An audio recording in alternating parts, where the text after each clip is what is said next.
This video is to confirm the alternator repair. Previously, with the multimeter attached, the voltage was a little lower than what we're seeing here because the battery light came on while I was driving. I brought it home and just parked it at that point before the battery got down too far.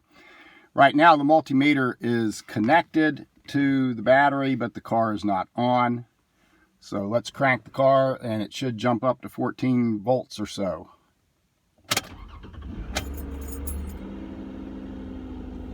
There it is, perfect, 14.1 volts. Like to see just about in that range, 14.1, 14.2. That's going to be a good repair.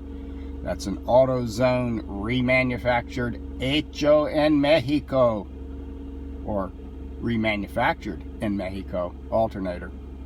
But it seems to be working fine. It took quite a few hours to fish that alternator out of there, but it's working now.